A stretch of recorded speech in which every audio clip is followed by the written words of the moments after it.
Hello, guys. Welcome back. Thank you for joining us. Greg, welcome. We haven't seen each other for a long time, and we have a special guest, of course. Ara, please introduce yourself and tell our audience what you do and where you've been doing all this time, and we'll go from there. Yeah, definitely. Thank you guys for having me today. My name is Aragad Abramian. I'm executive director with Blu Sky Investors, former professional basketball player, and just out here leading the way for our community. With basketball and investments, such a hmm different Industries, paths, yeah, right? So it's yeah. just like did your basketball playing help you or guide you through that that pathway, and how did it help you go into playing basketball into finances? Um, I think sports and business and entrepreneurship is very aligned, and I always use different sports analogies when it comes down to it. It just comes down to systems, down to discipline, um, down to mentorship, coaching, having the right roles in place. So it goes very hand to hand.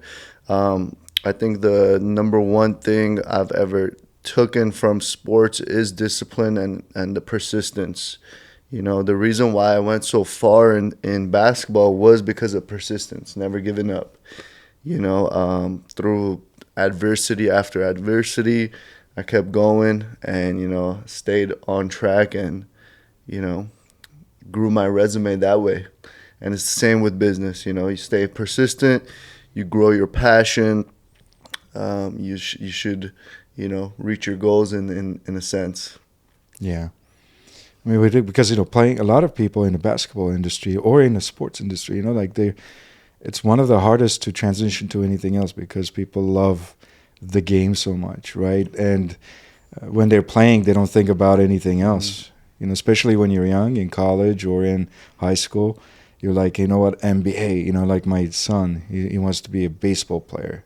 His other option is, I was like, what else you want to do? He's like, well, if I'm not a hitter, then I want to be a shortstop. But it's Yeah, still like, yeah, and that's a really good mindset to have. Is no, plan B, hmm uh, but also you have to be really strong enough to know yourself and pivot. And it's the same in business. Uh, you have to realize when you hit a wall, you need to understand when to pivot. You know, uh, and that's literally when you're growing up in sports. That's all your coach tells you is, have good grades. The ball is gonna stop dribbling. Like it's gonna stop dribbling. hmm You can't play that sport rest of your life, and a lot of athletes don't realize it until later in life, and that's why a lot of them become really like lost hmm after they get to a certain age, they can't get that next contract, they're out of a job and they become very lost. you know that's when you see a lot of athletes go broke. They gain weight, stuff hmm like that. So there's that side as well. And that comes when with mentoring, right? Like you have to have a right coach and mentor on your side to guide you the right way, you know. I guess you said from basketball to entrepreneurship. How was the shift? How was the transition from basketball to entrepreneurship? I've always had an entrepreneurship mindset. Just from where I grew up, it was kind of like all around me, like my neighbors, from my classmates. Everyone was trying to hustle, make something out of it. Basketball just kept me out of the trouble and everything like that. So um, when it came down to in college, when you're a college student, especially an athlete college student, you don't really have time to have a second job or anything like that. You're really full time student, full time athlete, and like being an athlete is like a full time job already. So you have to figure out ways to make money. For me, it was more on the, you know, I was looking into a lot of day trading, a lot of stocks, stuff like that, looking at different foreign currencies, crypto. So I gained skills in those industries. And I kind of, once I got my degree, I went into,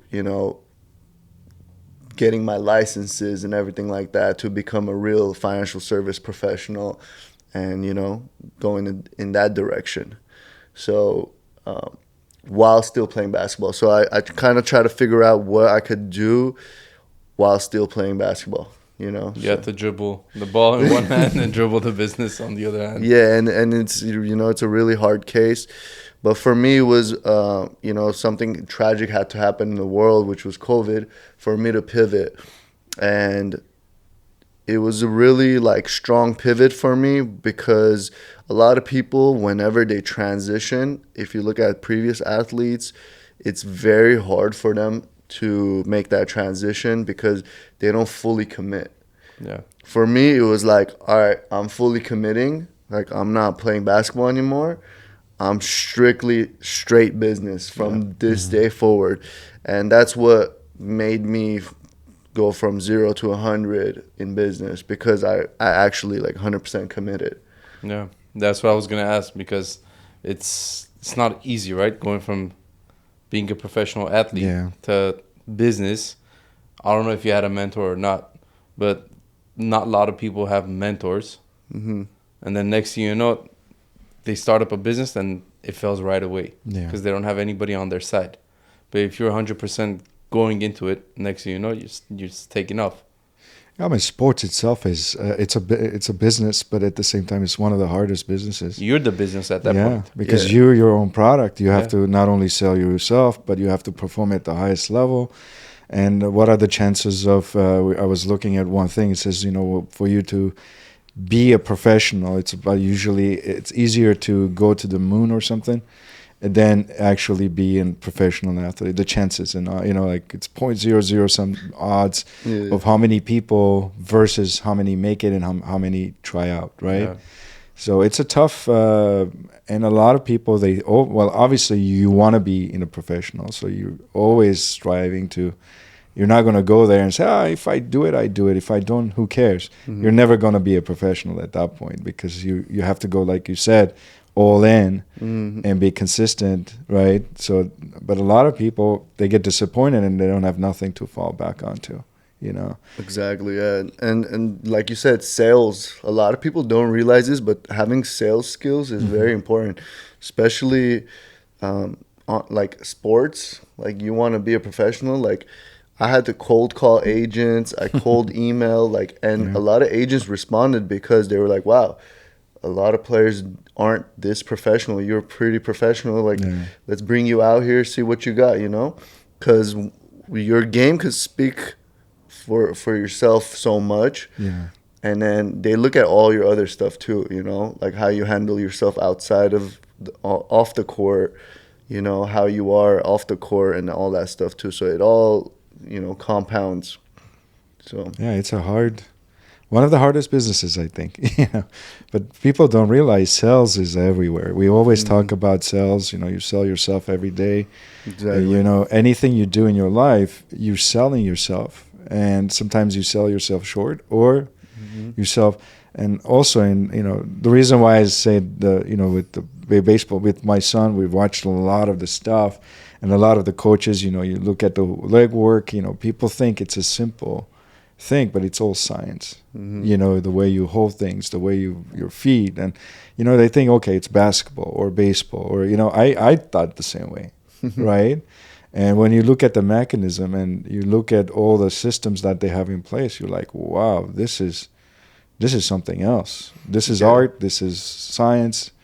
All in combined, So and then when you're 10 toes in it, it's even more less glamorous than you think.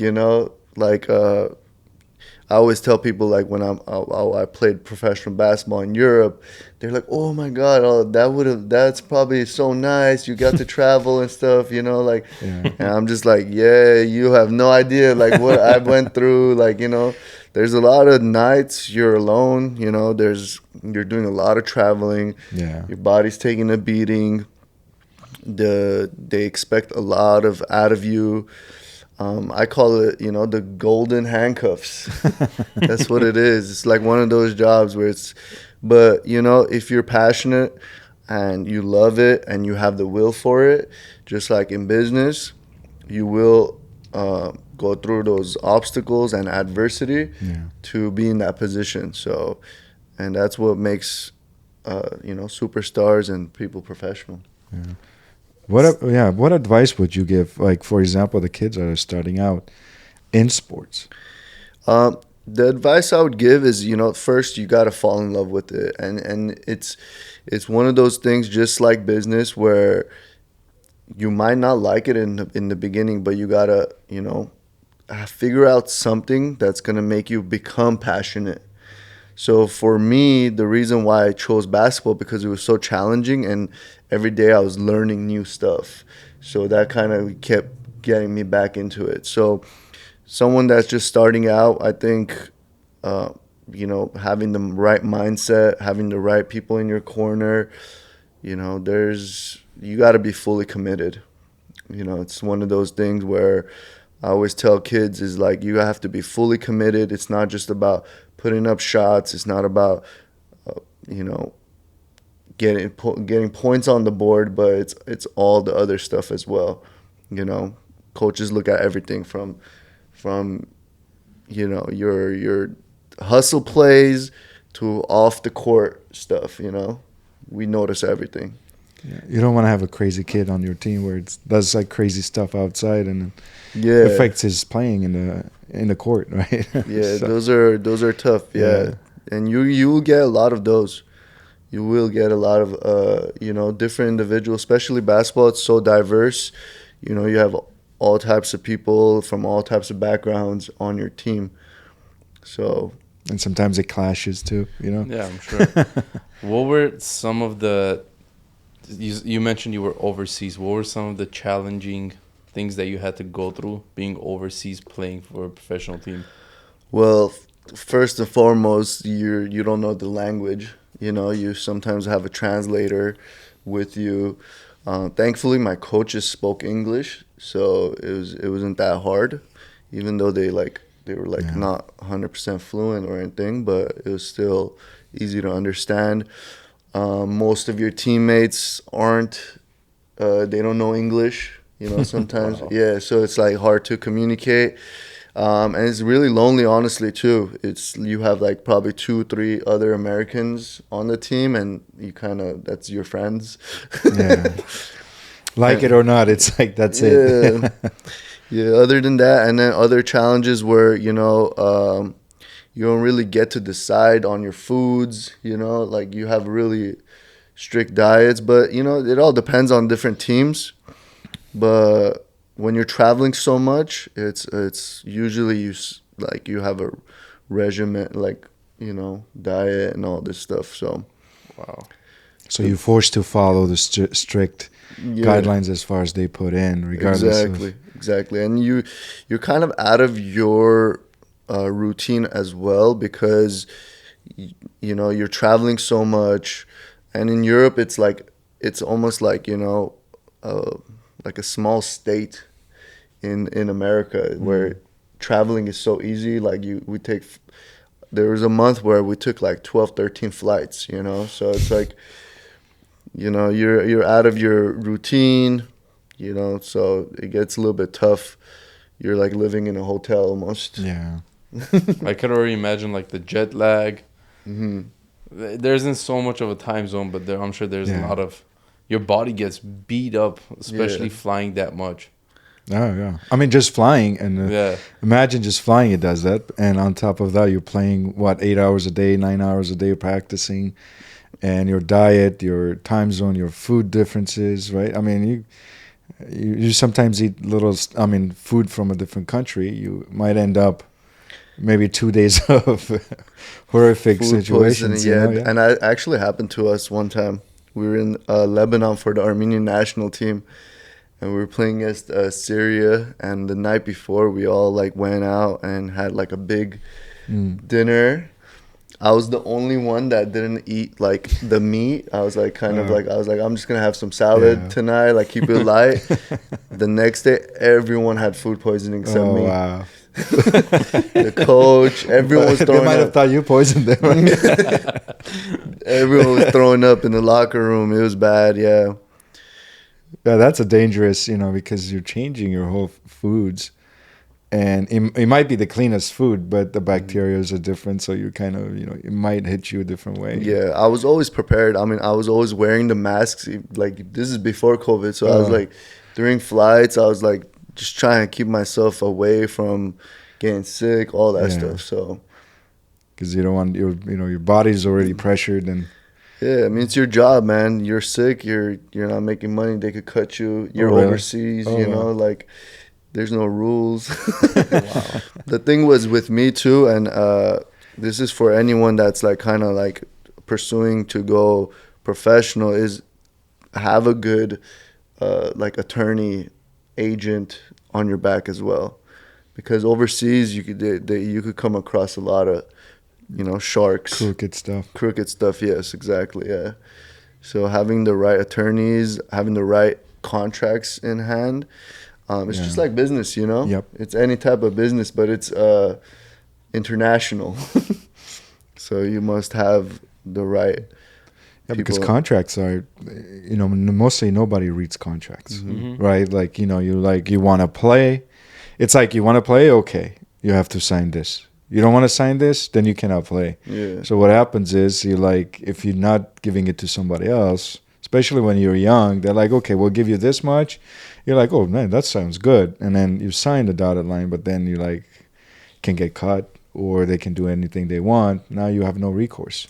I mean, you're young and you're signing that contract thinking you're going to make a lot of money. Next thing you know, there's a fine print on the bottom. Yeah. That's where they get you. Even with Jordan, right? Jordan, when he was doing the shoes, his mom negotiated him to get a percentage from sales, right? Because they were offering him a certain amount of money. They're like, dude, we never offered this much money. Take the money. She's like, nope. I want him to get something from each shoes. But if he didn't, he would have lost all that money. It was in that movie. I don't know if it's how true it is, but I guess if they made have you seen his? I know exactly what you're talking about. So that's the whole thing, is making the right. It might be the wrong decision if the shoes didn't take off, right? He might have not made millions of dollars, or $1 billion now probably. Yeah. But it made the right decision, and his mom made it, not anybody else. Because at that time, his contract was probably one of the biggest one, and they had never done it that way. So it's crazy. Now with that, let's go into the businesses, because basketball, again, like I said, a lot of people in sports, I've known few people, even professional. I used to work at a place, and we were actually discussing that with one of our clients today. The guy made a lot of money in playing, but at the end of the day, he was broke. He made millions, and then he got injured, and then after injured, he stopped playing. He had a pension, but at the same time, he's blowing his pension, right? Because he does not have the education and the pursuing of other things. Now, with your business, what do you guys do exactly? What is it how you guys help individuals do what you guys do? Well, with our business, we're just a solution-based real estate investment firm.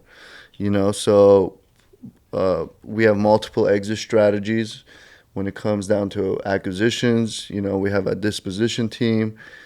So meaning we have a team that acquires, and then we have a sales team that sells and disposes the properties. We look at all types of properties, from commercial, multi-unit to single family.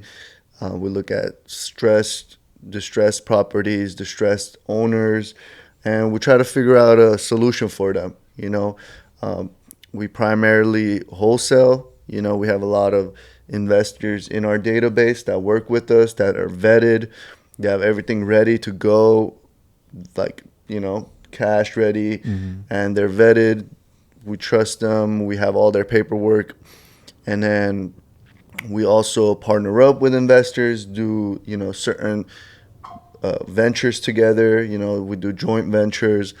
And then lastly, we do, you know, syndications as well. So we're starting to do more of that, more on the development side. So, you know, if there's like an accountant or a doctor that can't be so hands-on, they could, you know, invest the capital and, you know, have us do the project for them. So it's kind of, you know, A to Z investment firm when it comes down to real estate, yeah. Everything. One-stop shop. That's the best, right? Because nowadays people are looking for easy transaction, easy process, because AI has simplified everything. So they expect that from every person they meet, you know, sometimes unfairly demanding from every person to be the same way, right? It's like, give me a solution, you know, give me the fast. What do you guys think about real estate? What do you think? It's like commercial. You guys do commercial too, right? Yeah, What's going on in commercial? What do you guys project in the next year? I mean, there's always good deals, right? Like, and that's what we hunt for. You know, that's why we cold call. That's why we do our marketing. You know, as long as there's a good deal, you're gonna find, you know, a good ROI in it. So it all comes down to that. I think it all depends on your strategy and your exit strategy when it comes down to any type of property, commercial or single family. It comes down to what your exit strategies are and how you're going to perform from there, you know. So, for example, like commercial, you're going to look at, you know, long term. Is it going to be long term? Are you developing? What's your exit strategy, right? So, and then obviously the purchase price. If we could get enough discount on the purchase price and have equity already going into it, you know, it's a win-win right there. Yeah. So that's where we come in. Do you guys work with all types of investors, or as in, do you guys work with investors overseas or just people that are, you know, just in United States? Yeah, right now we're just working with United States investors, but we are expanding internationally. You know, there's a few brokerages in Dubai that we're talking, and we have connections with. You know, trying to get our hands on some commercial stuff over there, as well as Europe. We want, you know, as many Europeans to be able to invest with us in California and Los Angeles particularly. People are moving here or moving out of here? So that's a really good question you ask, because, excuse me, there is a lot of individuals that are still moving. There's a lot of tourism that are still coming into Los Angeles. So it just depends where you're looking at, right? There's certain times in the market where there's a lot of people moving out. Right now, there's a lot of inventory. There's buyers that are, I'm talking about retail side. There's buyers that are on the fence right now, just waiting to see what's going on with interest rates. And then investors are still hitting it hard. You know, there was a time where hedge funds were kind of on the fence. Now they're kind of coming back into it. You know, I just think the real players are still in the game. The ones that were, you know, trying to fit in, see if it's the thing for them, they're kind of, you know, off the field right now. But the guys that really been doing this for past 10, 15 years, they're pretty much hitting it hard right now. That's what I was gonna ask you. Since the interest rates are still high, Yeah. are the investors, are they scared to invest, or are they still buying? But I guess buyers are always gonna buy. Yeah. Or Yeah. they're waiting until the market crashes. Everybody says, "Hey, the market is going to crash. Let's wait." But then they get screwed. From my understanding, correct me if I'm wrong. When you're working with a real estate investment firm, like people like you guys, right? If you're working with Blue Sky, let's say, right? They get the properties, from my understanding, discounted properties. It doesn't matter how much the market crashes. You're still gonna make money at the end of the day, right? Correct. Yeah, you're already going into it with equity, so and then there's also multiple exits. If with a good investor, they know different exit strategies to make it happen. Like this past weekend, we were with one of our investors who has like a 10-15 million dollar portfolio, and he's doing ground up construction, which took him 5 to 7 years, and he refinanced it. Now he has it listed. He's done fix and flips, quick ones, cosmetic ones, to like really heavy ones. And then he has student housing. He has senior living, so different strategies, different properties. It's all different businesses. Every project you go into, it's like a different business. Okay. Whenever you guys work with investors, do you guys ask the investors what they're looking for, or do you guys, guide them in the right direction? Yeah, so there's two types of investors that we work with.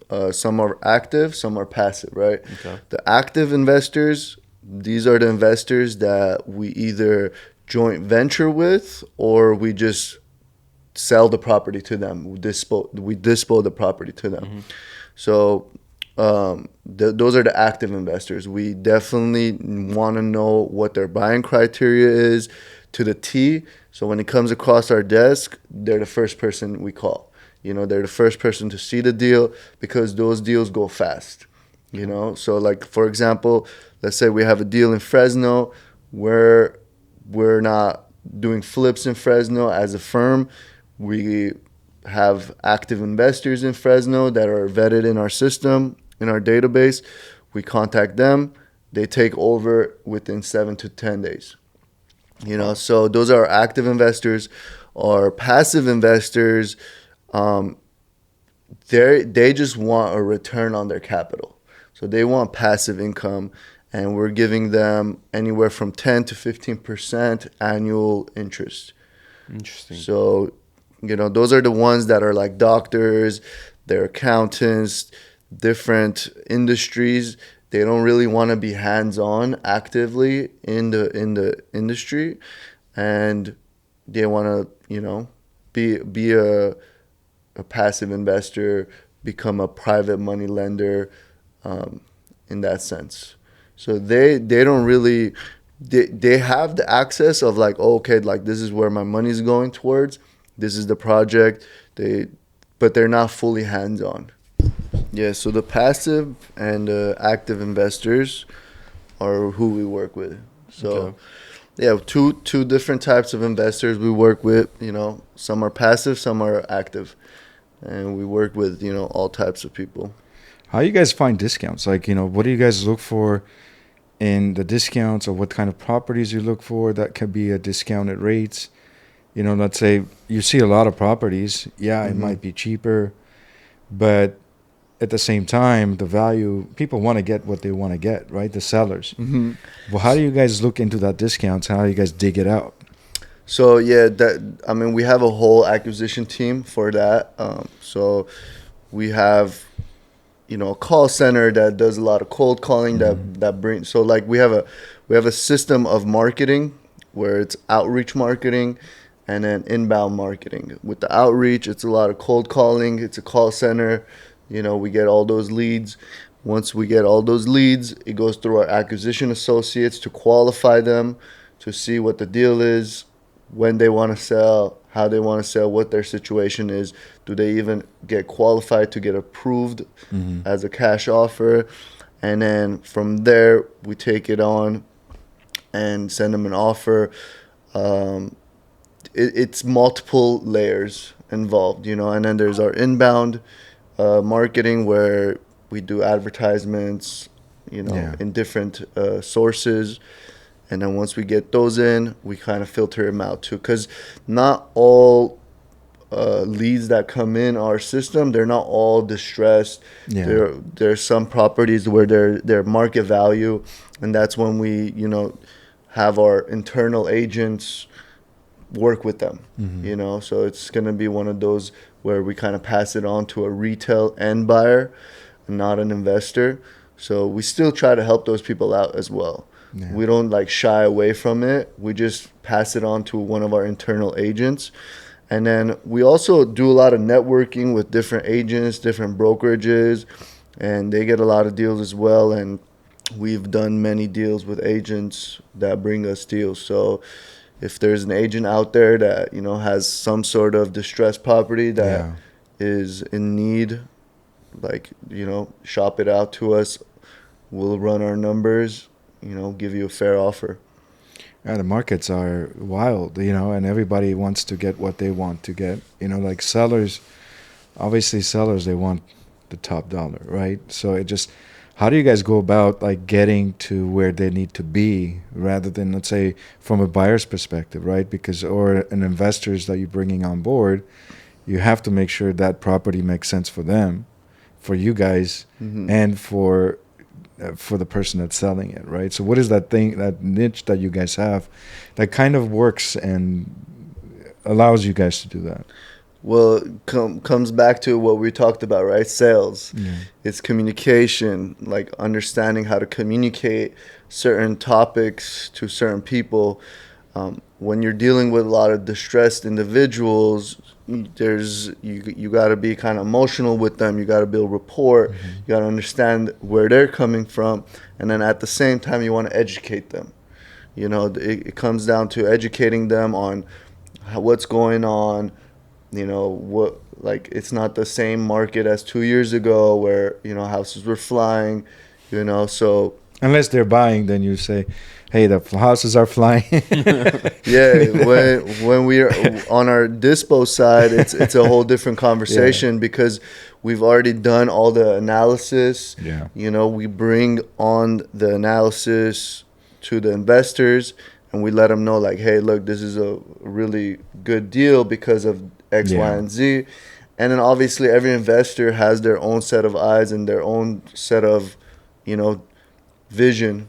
You know, there's been many times where I've walked a property with a partner of mine and I'm like, there's no way, let's stay away from this property. And he's like, what are you talking about? You know, this is like the best thing that came across our desk.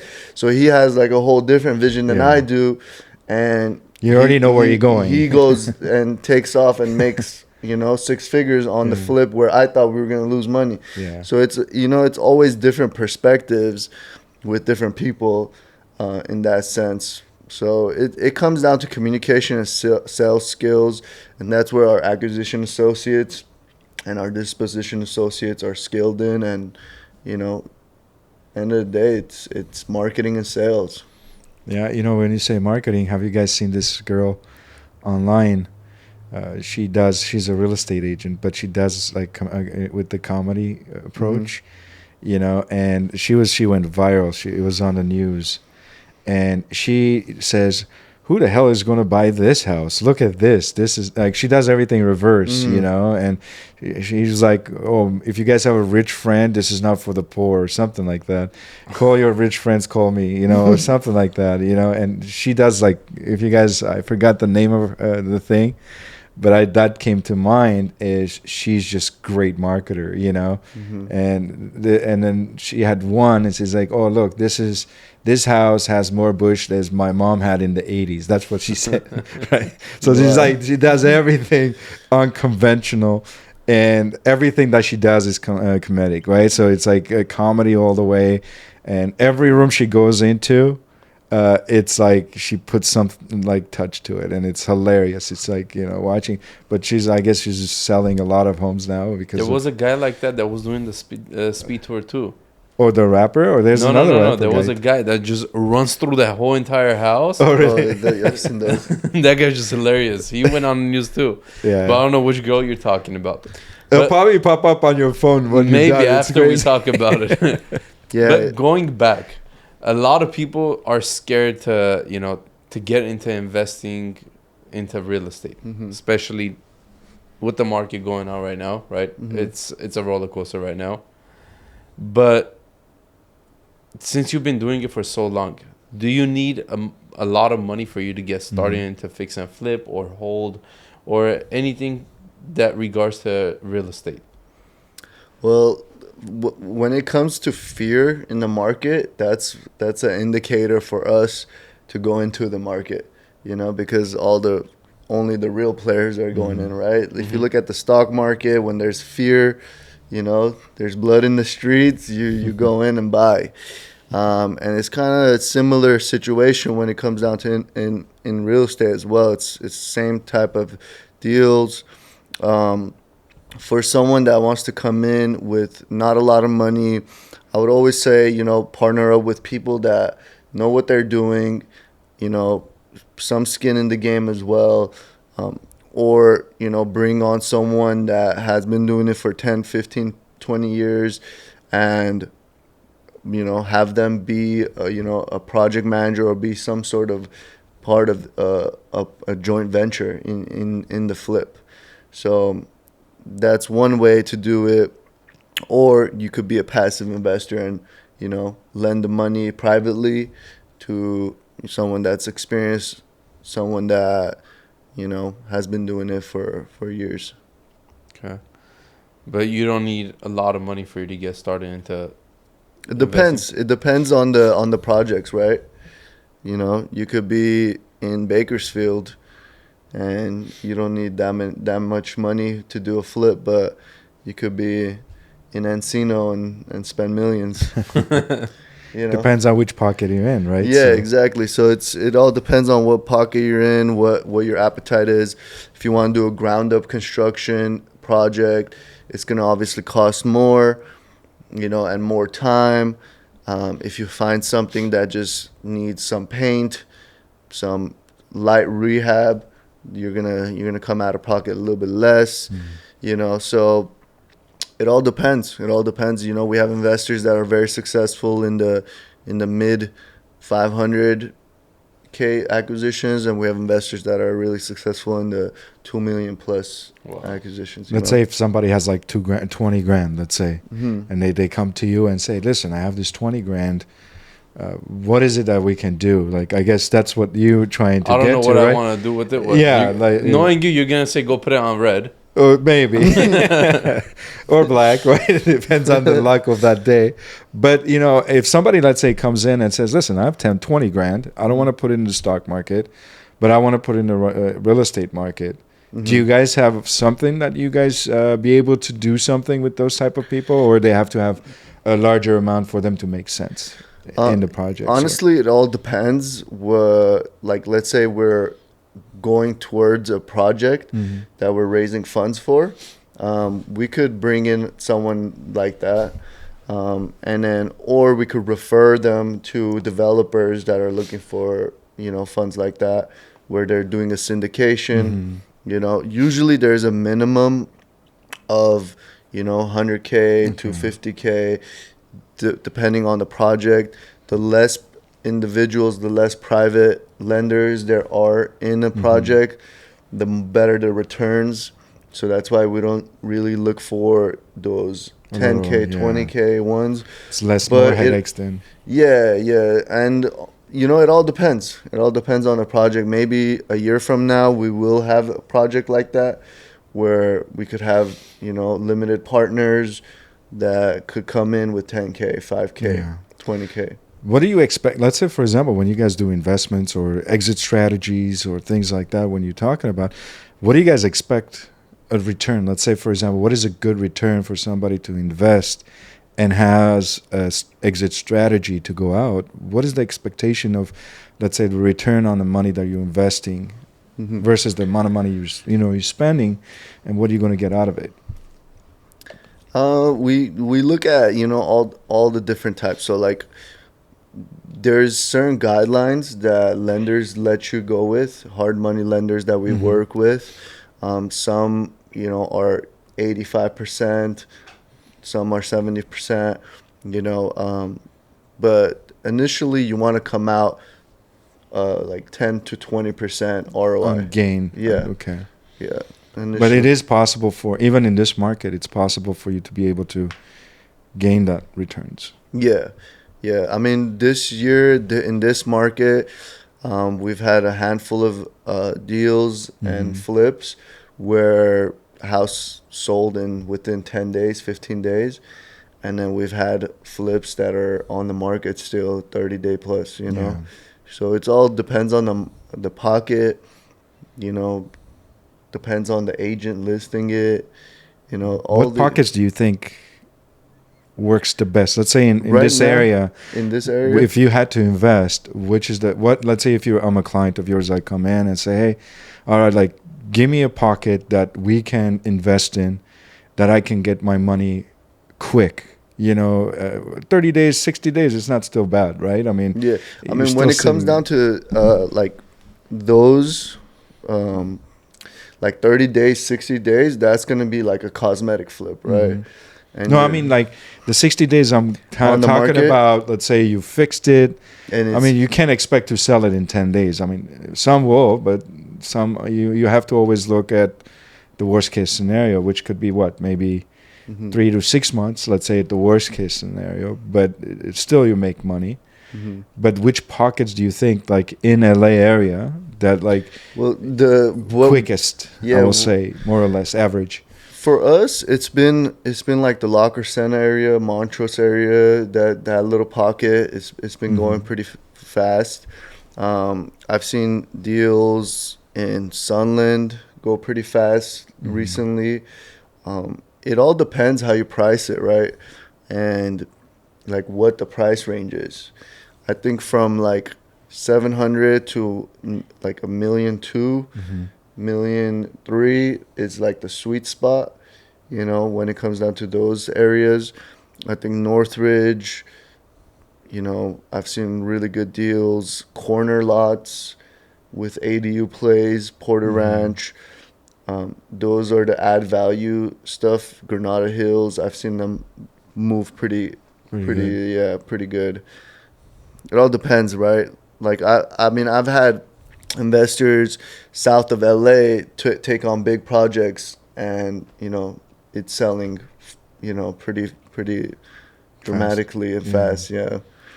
It's a really weird market right now. It's a hit or miss. Yeah. Like we it's crazy though, you know, like 700,000-800,000 is like a starter home in Los Angeles. I think it's shifting slowly. But you know, if the interest rates go down, which they are going to go down, once it goes down, guess what's going to happen? Not only real estate market, refis are going to go crazy, but also at the same time, people are going to start doing what? Getting cash out to buy other properties. You know, which now everybody's sitting down. They don't want to take any money out because they're strapped. Especially with the people that have like 2%, 2.5%. Yeah, why would they? I mean, if you have 3%, 4%, it's like magical numbers. You know? Free money right there. Yeah. In regards to private lenders that you were talking about, right? The private lenders that you guys work with, do they provide the investors with the rehab budget as well, or they just fund only the purchase price? It all depends, but most of the ones that we work with, they do 100% construction cost. Wow. Yeah, so especially if you have experience, if you have a great resume, you're in a property that has equity, they've seen it, they brought an inspector, all that stuff checks out. Wow. You know, 100% construction, they know what you're doing with it. You know, they trust you, they've worked with you before. Being in this industry, I'm sure you've seen some crazy stuff. Yeah. What were some of the bad stories that you could tell us about? Or what you've seen inside the homes, or inside the home? It could be from inside the homes to like investors messing up on that investment as well. You know, if you tell the investor, hey, you know what, this is not a good flip, but he still goes and the nightmares, becomes a hard head and deals with the nightmare. So what were some of the nightmares that you've dealt with? The losses, let's say, like not you specifically, Not you, but your investors. maybe like somebody else, or even you. Like you might have, everybody screws up once or twice, right? That's how you learn. I mean, your losses are your lessons, right? Yeah. But honestly, I haven't really heard any nightmare stories like that. I've heard like them pivoting, from a flip. Now they're gonna lease it out and then refinance it later on. I've heard those, and so like I've had investors where they thought it was gonna be a flip, but they were like, "Oh, okay, it's gonna be a better rental. I'm just gonna keep this." I've had those stories. I've never had like a story, or they probably never told me that they lost a lot of money on it. But nightmare stories are always squatters. Wow. I was going to talk about that. Yeah. And going into a property. I mean, we see houses that are very distressed. So at this point, I'm very numb to it. Like walk into a house and there's a bunch of trash and the roof is falling. There's fire damage from cooking meth, like all that stuff. Like is just kind of normal to me now. But walk into a property and just like having an unexpected guest in there and trying to figure out how to get the guy out of there so you could inspect the property is like one of the those are long-term renters. Yeah, those are the challenges that we come across.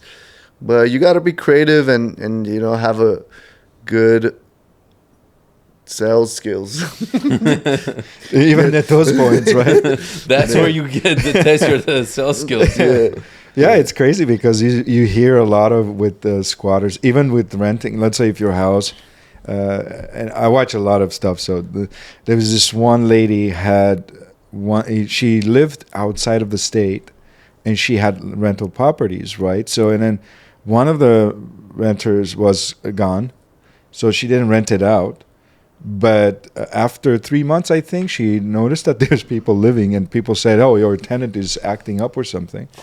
She's like, "I don't have a tenant, And this guy was living there. And somehow he had actually connected electricity. He went in and faked the whole thing, I guess, to the gas company and to electric company. So he had water, power, and everything. So he was just enjoying his life. And he went to court and said, "Hey, she gave me a lease." She's like, "I don't even know who this person is." And then finally, after like maybe 6 months, 7 months of, not being able to kick this person out, they got rid of it. Wow. So it's tough. Real estate is one of those things that you come across. Well, that's why you only hear the glorious stories. That's and it. pretty but they side don't of tell it. you the scary stories that you got to deal with, squatters. Yeah, and even like purchasing a home, having like, the person selling you the house is not even the owner. Yeah, they've like frauded the whole paperwork, and it's like the person's brother or the person's sister that's trying to sell it, and it's been inherited. Needs to go through probate, needs to go to the court. So we've came across stuff like that too. What do you guys do? Let's say, for example, if it's not my house, I faked it. You already paid me, or the bank paid, whatever. It wouldn't go through, like it wouldn't clear title.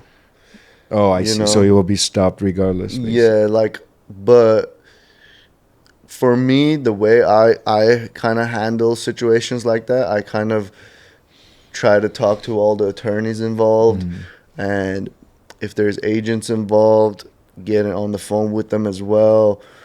If there was a previous agent, so I'll look through the history of the transactions, maybe call the last person that sold the property, like, "Hey, who'd you sell this property to?" Talk to them, Then and it came to, like, there was a case where I actually did that, where I called, in the 90s, this guy sold a property. I called him, "Hey, I'm trying to buy this property. Do you know who the real owner is? Because it looks like you sold this property." "Yeah, the owner is my best friend, Eric." I'm like, "Okay, well, Eric isn't selling the property to me. Oh, geez. It's this person. Do you know what's going on?" "Oh, yeah, they've been going through a court case, this, that," and then you get to the bottom of it. Yeah. So you have to do your due diligence regardless. you know, any acquisition you're doing, you want to acquire something, business, property, you got to do all the due diligence. Wow. You know, so it comes down to that. There's a lot of crazy. The fraudsters are everywhere. It doesn't matter what business and so on and so forth. That was a guy named Matthew Cox, I believe. That was his. What did he do? He was a mortgage officer, and he was just frauding the whole entire system. Oh wow! He got caught, Obviously, but everybody. he was going and getting like homeless's social security number and stuff. Oh, I think it was that guy on Greed or something. There's a TV show. Greed? Probably, I don't know. But he was going and getting homeless's information. He'll just go take out a mortgage under their name, just pull out equity and just cash it out and just leave state after state after state. I think that guy just pulled like over 4 or 5 million in cash, and I think like 6. Did he pay the homeless people at least? No, I don't think so. Yeah, there's, you know, in every industry there's a dark side, and Yeah. you know, you gotta be aware of the fakers and the scammers. Yeah. You know. Let's go to the bright side. Mhm. What are some of the great flips that you've seen, you know, investor make X amount of money? Mhm. Most successful one, I guess, right? So You know, there's a handful that come in mind, but one of my favorite ones is we did one in Sun Valley, and it was something where we walked in and there's rats, there's trash all over the place. You can't even open the door because it's full of like beer cans in the rooms. And it was like one of those stories where I was like, hey man, like let's not do this one. But we ended up going into it, and you know, it ended up being a really good flip. So it was like a 6-figure profit. We ended up refinancing that one and putting it into a rental. So Wow. making it into a rental. sometimes the worst ones are the best ones, you know, because you don't expect it. Yeah. Because everybody overlooks it, and then whoever actually takes the opportunity to actually, you know, like Storage Wars and stuff. You guys watch that? Yeah, exactly. You know, sometimes it looks like shit, but then like there's something right behind it that makes the whole thing, and then all of a sudden, I don't know if that show is real either, but you know, because they can put stuff, you know. But I mean, that's what it is. It's sometimes that worst ones are usually The best ones. yeah, because everybody overlooks it, and you make it something out of it, you know. Yeah, it's just like having like a great basketball team or any type of sports team. Everyone has their role and everyone knows their role, you know? So like as a real estate investment firm, you have to have great people on the acquisition side. You have to have great people on the GC side. You want to have great people on the design side, you know? So when all that comes together and it gets aligned, you could do really great things. You know, when you were talking about cold calling, right? A lot of people they all want inbound calls, right? And they want all leads. You know, we did a lot of leads and stuff, and some of them really, all the companies promise you everything, but there's like, and then all of a sudden, like 600 people are calling those people. Do you think like when people talk about leads, and we always talk about cold calling, and is that really a good way of doing business as far as the cold calling? Do you get more results out of that than, let's say, if you had like bought like leads that are just leads that come in and you pushing them to sell? Yeah, I mean, you got to look at your KPIs, right? What's working for you? You know, I have friends that they make a killing out of just the inbound leads, and I have friends that do killing with the cold call leads. It all depends on you and what your KPIs are. For us, the KPIs are from cold calling. When you do 300 calls, you get a lead out of that, maybe 2 leads out of that. You know, so if you could hire like a call center to do those cold calling for you, so you get at least warm leads to call, then you have kind of a better filter and better system. But let's say you don't have that money to get a call center going, then you got to put in the hours. And on average, it's usually, 2 hours you get a lead, So When you're calling the people, basically yourself. So basically, like, at least that's what our numbers are. Basically getting a list of, distressed owners, which is, absentee owners, high equity, elderly, what else? Delinquencies, maybe, right? Delinquencies, pre-foreclosure lists. You hit up all those people. I want to say 90% of them usually don't even pick up. You know what I mean? So maybe have a SMS system going as well, that's compliant with the laws and everything. You'll get more traction from it.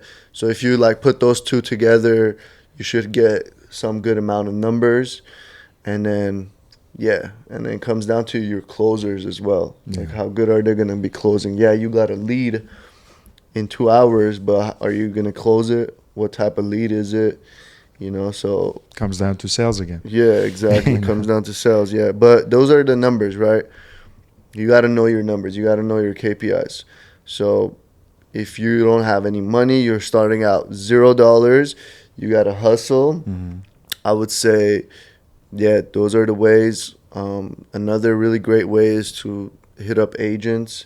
Build rapport with agents. See what agents are actually active.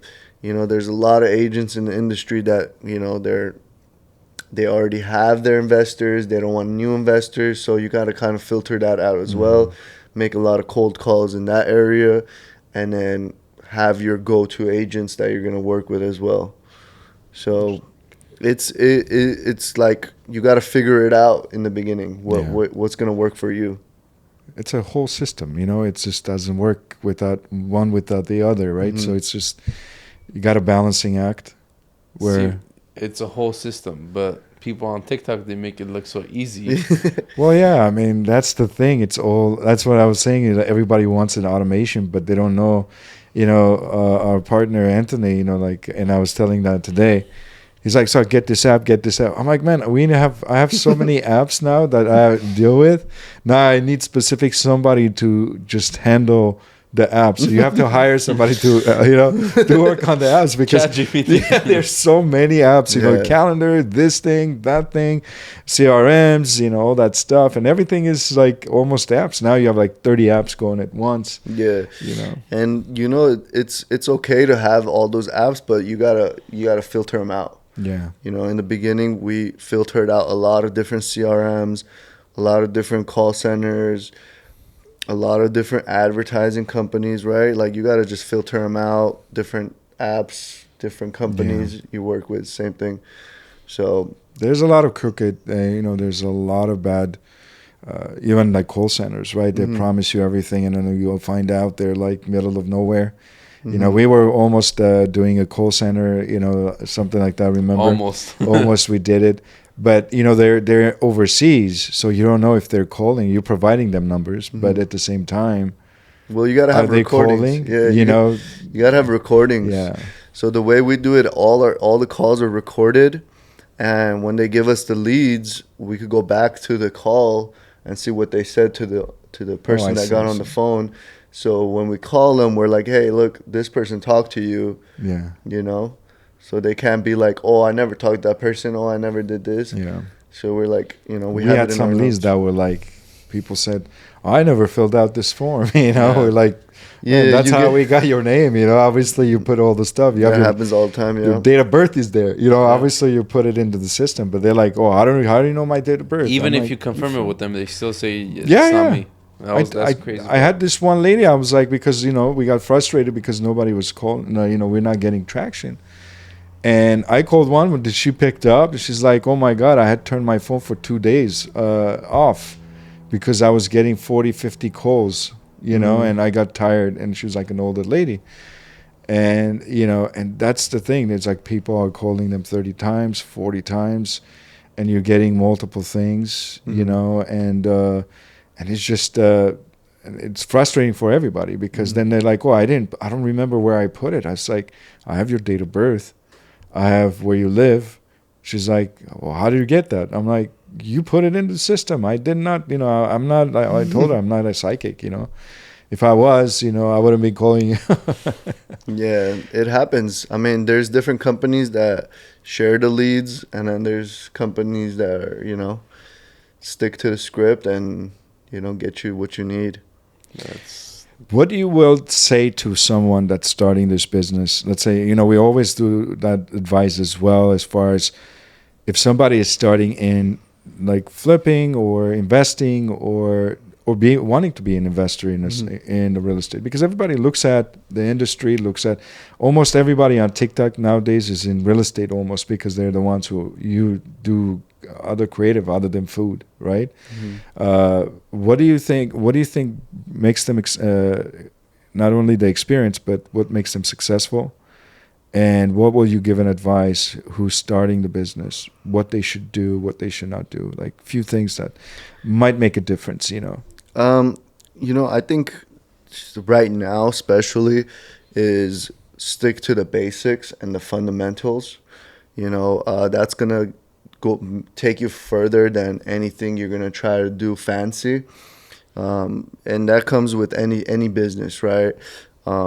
You look at athletes, when an athlete is sticking to the basics and the fundamentals, the coach is more likely going to put him in or her in the game and trust that athlete to make the right plays because they're fundamentally correct, and then you're going to have kids that are trying to do all these fancy moves and all this stuff, and and it's not going to work out majority of the time. So it's the same thing in business. You want to have the basics down, the fundamentals down. You want to have a good team on your back. You want to have someone there with experience, maybe a coach or a mentor, and, take it from there. I think the first step is to educate yourself. The first 90 days should be you hitting the books, studying, and figuring out like all the different types of exit strategies, putting in time in your education. I think that's the first step. And then the second step is for you to actually get a really good coach, a mentor who's going to guide you the way. Obviously, like, it's the best to find someone that's going to partner up with you. That's a mentor or a coach. That's the best way because you'll have like hands-on, you'll be there physically. But right now, like, we have access, right? We have YouTube, we have TikTok, like you were saying, like, there's so much information out there.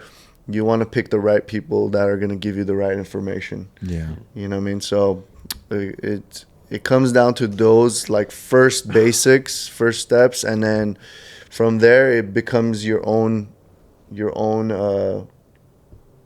world. Yeah. How long do you think they should, let's say somebody comes into your business and in the field that you guys are in, how long they should wait until they see something that is really truly a good potential, right? Because like some people come in, they expect like 3 months, 4 months, 5 months. They see something and they're like, or they don't see anything, they quit, right? What is that time frame that you should give yourself? As a sales or like as far as what you guys doing, like if flipping or investing or finding that stressed homes and so on and so forth. It all depends, right? It all depends on what you were looking for. Like, for example, like if we're looking for our next flip in a certain area, it could take up to 90 days to 120 days to find it, or it could be next week. We get so many different deals and so many different opportunities in our pipeline. Sometimes being patient enough is good, but also like pulling that trigger is good as well. So, but as far as like someone that's in sales, either on the acquisition side or disposition side, the numbers are you should get at least one deal in 90 days.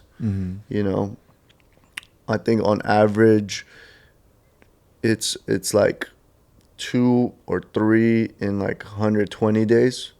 So that's a good movement. Basically. Yeah, that's like you being full time, making the calls, talking to homeowners, talking to investors, figuring out sales, marketing, sales. Yeah. Okay.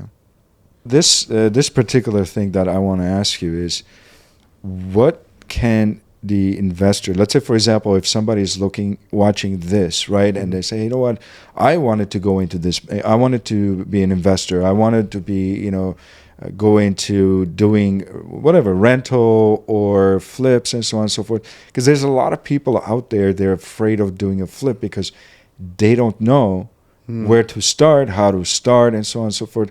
And I think you guys obviously have that platform where can they jump in, and can you guys be able to assist them in that manner? Yeah, so we are giving opportunities out currently to passive investors coming in. This is for the individual that can't be really hands-on. Like maybe they're in different industries and they're already full-time. They can't really be hands-on, but they want to have their capital work for them, compound for them, and they could reach out to us, either social media or call us in our office, come by to our office, and we could go through options. We have different projects which is like 6 months. We have projects that are 18 months, and we have projects that are like 24 months. And then depending on what type of project it is, and that's the type of returns they get. Yeah. When you say 24 months, what does that mean? Let's say, is that exit strategy as far as 24 months? Yeah. Or you guys continuously use, let's say if I have 100,000, but then you tell me, oh, it's 24 months, right? So I lock that money for 24 months. Are you guys using that money on multiple things that you're doing, or just the one project? So how does that work? It won't be multiple projects. Unless you want it to be. But for that, like if I were to say like, okay, this project is 24 months, it's probably going to be a big, a development type of project. Okay. It's going to be, we're going to need time for permits. We're going to need time for plans. We're going to need time for construction, and then we're going to need time for the sale. So that's why it'll be like 24 months. Usually it's like around 18 to 24 months, depending on what area of the city it is. But those are kind of like the time frames. Usually people like to reinvest their money into it. And then, we give, 10 to 15% annualized interest. I'd say, so with the 24 months, you're still getting, every year you're getting that 10% basically. Correct, yeah. More or less, okay. Correct, yeah.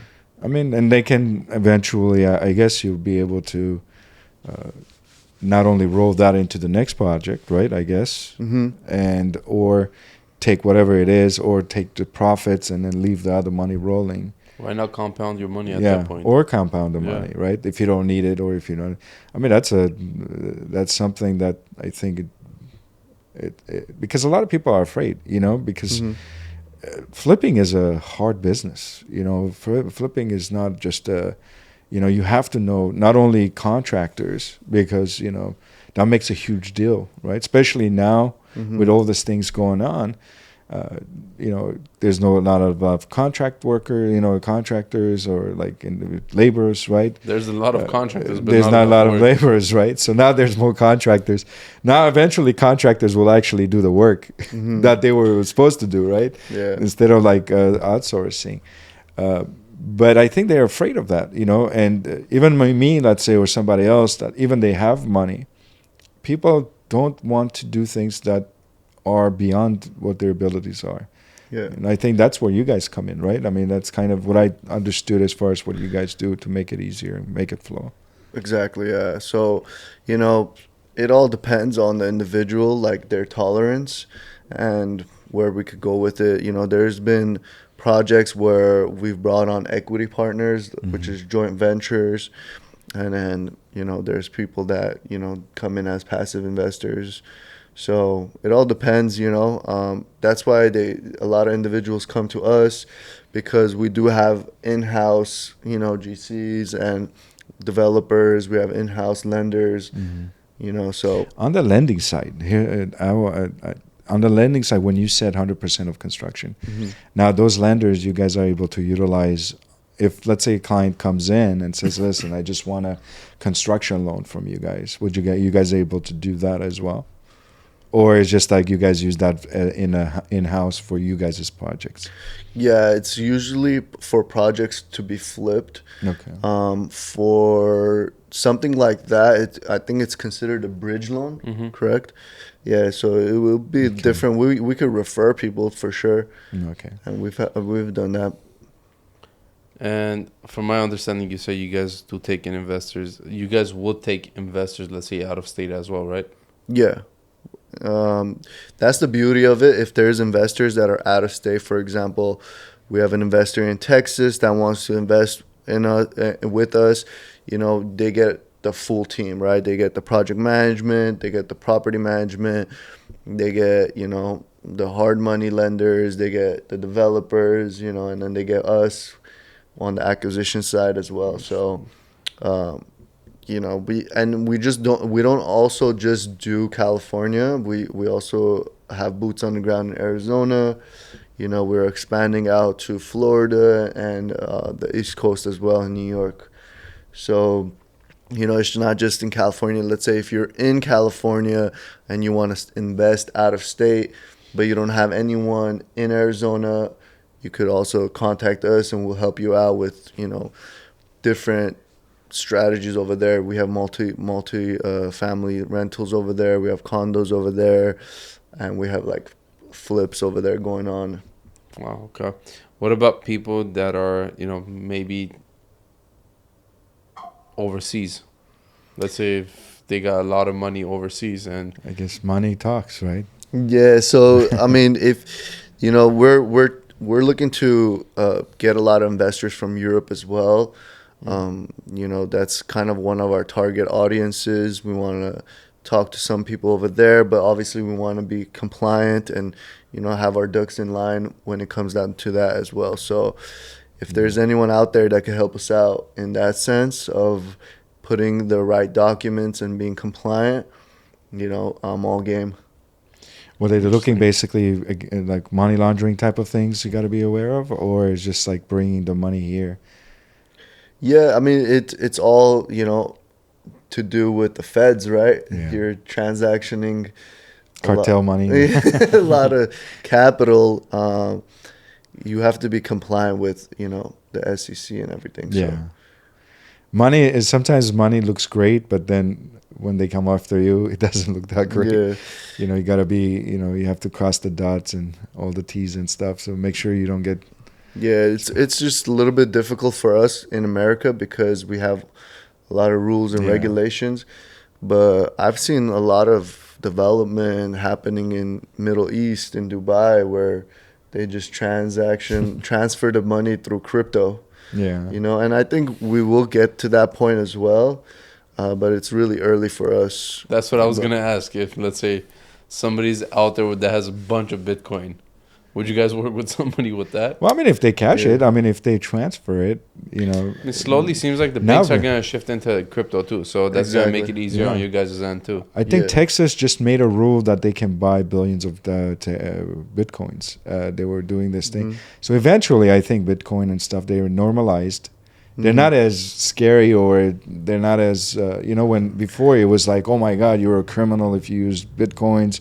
They kind of put that out they there, centralize right? it now. Yeah, now it's so all like around like 5-7 years ago, I would go to a lot of like crypto conferences and conferences that were related to real estate and crypto. Yeah.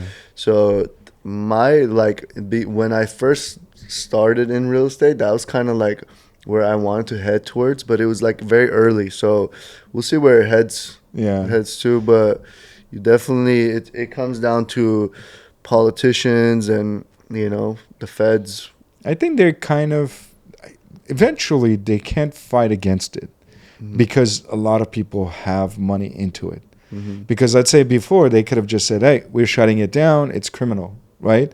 Who lost the money? It's mostly the criminals, right? About 10 years ago or 15 years ago. All on the black market. Market. It was all on the black market, so they could have blocked it. But now imagine if they come around and say, hey, listen, Bitcoin is outlawed. You cannot transact in Bitcoin, or you cannot imagine the billions of dollars. Not the whole economy will collapse, you know. And of course, we had inflation because of what? Because all that coins were making money for so many people, other than you know, like during the pandemic, everybody that got unemployment and all that money, remember, lump sum, they were giving like 3 months, 4 months, 6 months. People were getting 30 grand. You know, they were putting in crypto because they're like, oh, I'm going to make money. And some of them did make money. Correct. And they brought it into the market because they, out of thin air, now they had, let's say we were talking about how we made some money in the crypto. And everybody made so much money on crypto where out of thin air, all of a sudden, they created all this money that just came in, but nobody printed it. You know, it just out of thin air, it just came in. That's why they got all. I think that kind of brought everything to the surface because now more people are buying it. But I think that's going to be the future. I bet you more and more people will transact on Bitcoins. Like real estate, it will be easier for banks, number one, to transfer money to people.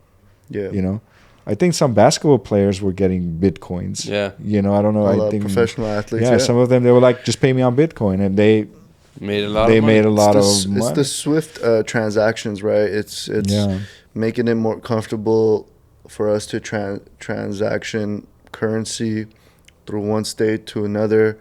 And you know, we could go into politics and different war stories, but I think that's financially, if you follow the money, you'll understand why and where things are happening right now, currently in the world. Yeah.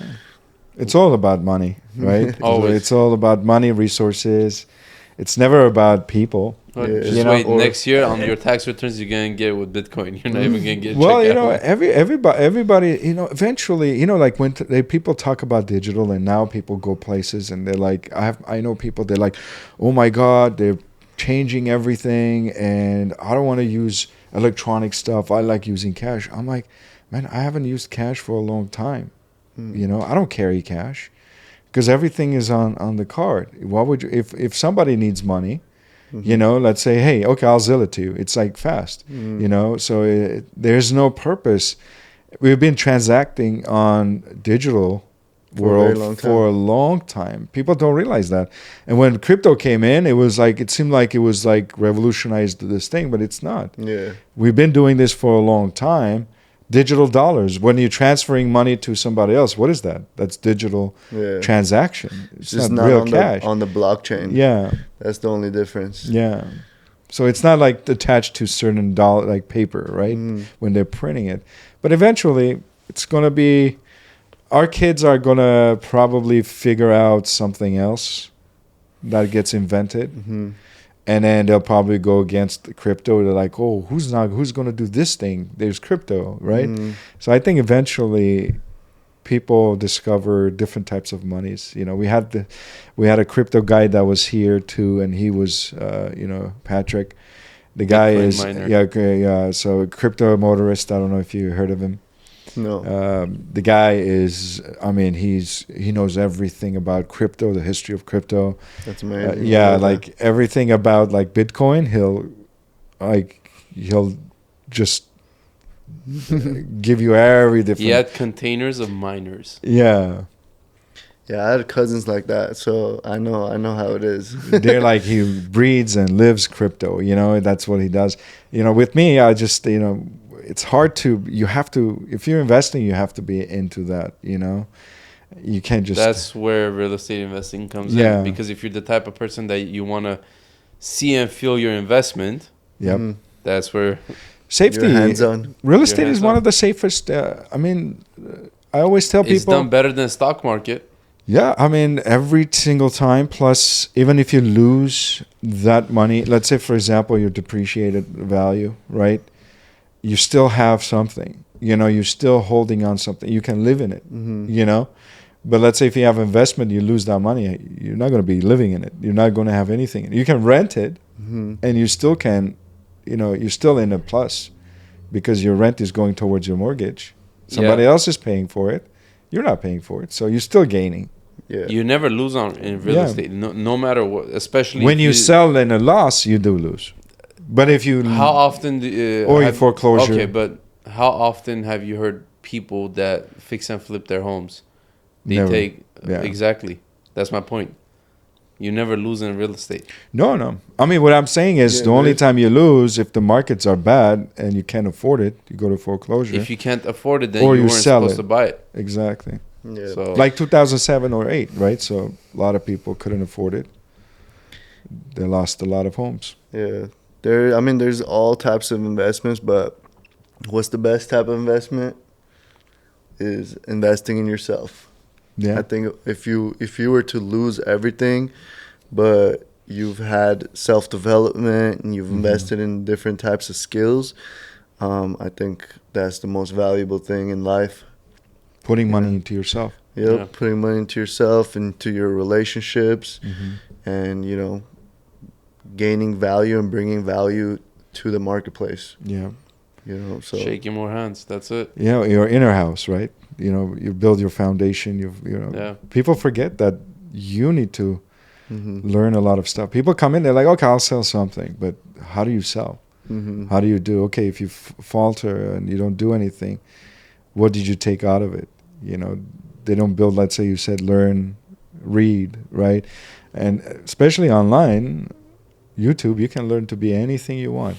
I learned how to do estate planning from online. Wow. I have like these attorneys that talk about estate planning from A to Z. So I looked at it. It's like college. What do you Yeah. get out of college, right? You go to who better to learn from than people that are actually doing it. Exactly. You go to school. What do they teach you? The people that are usually professors, they're teaching something that they've never done. Mm-hmm. Well, it depends what university you go to, Yeah, right? right, yeah. You go to an Ivy League or Yeah, that's- something like that, they're doing it as well, you know? Ivy Leagues, like a lot of people think Ivy Leagues, people don't go there to get education. They That go too, there yeah. to get connections. That too, You know? yeah. Yeah. Because look at all this Ivy League PhD people, they're stupid as hell, right? They're the dumbest people. Like you look at it, they're asking them question. There was this guy actually interviewing Ivy League students that they were graduating. They're like, "Oh, what's your thing?" And then one says, "Oh, women's studies," or like social arts. Like he's like, "What is that?" And how much did you spend? It's like, "Oh, $400,000." I'm like, "Dude, good luck making that 400,000 with, let's say, social studies of some like stupid degrees." And people think Ivy Leagues are like these people are educated, right? Mm-hmm. They might be smart, but people, there's this guru that I always listen to. It says people mistaken education with memory. Mm-hmm. There's people that are good in reading and repeating, Mm-hmm. and there's people that actually know their stuff and they create things. Mm-hmm. And those are the people that are smart, Mm-hmm. not the people, because if somebody can read a book and remember and summarize it, oh my God, this guy has a lot of information. This guy's smart. But then there's this guy that comes in off the street, creates this amazing thing, and you're like, well, he's not supposed to be that smart. He's not supposed to be creating this. Yeah. This guy is smart. Yeah. But, people mischaracterize what smartness is. And sometimes... Yeah, well, knowledge without action, it's waste. Yep. So it comes down to that, putting into action, right? So, but I'm a very big advocate on education, self-development, all that, you got to have it. Well, you do coaching too. So coaching and stuff, you have to be able to put your play into action, right? If you haven't played, you can be a great coach, but you don't have the experience of what pain the kid is going through, right? Or you're doing this shot. What is that pain to the client or to the kid, right? So I think that plays a good role in education and knowing what you're doing. What else we have that we haven't touched on that you want to add? We've been asking you questions. You've been on the receiving end. But what do you have to say? Just this is towards what you want to get out of it and what you want to tell our viewers. Something that you can live our viewers with, and something, a device or something that you want to share that you think is important for them. The 4 F's in life, right, is faith, family, finance, and fitness. Get your 4 F's corrected. self-development, and just keep at it, man. There's so many different avenues of success, and success is really what you put towards. And I hope to see you at the top. Definitely. Well, we want to thank you for being here. Thank you for taking our invitation to come. And I think we might have different topics later on, right? Let's say, for example, because you're versatile. Or have some fix and flips down the line fix together. and flips, and you might have more stories for us to have. But thank you for coming in. It was a pleasure. Greg. Thanks for having us. Thank you. Thank you. And hopefully we'll see you guys on the next time. Please follow us, and we'll have your information on there as well, so that our followers will know. And we'll hopefully we'll see you another time, and have a great, awesome, man. great, Thank you great guys adventure. so much. Thank I you. appreciate it. And have a good day and good night. Thank you. Thank you.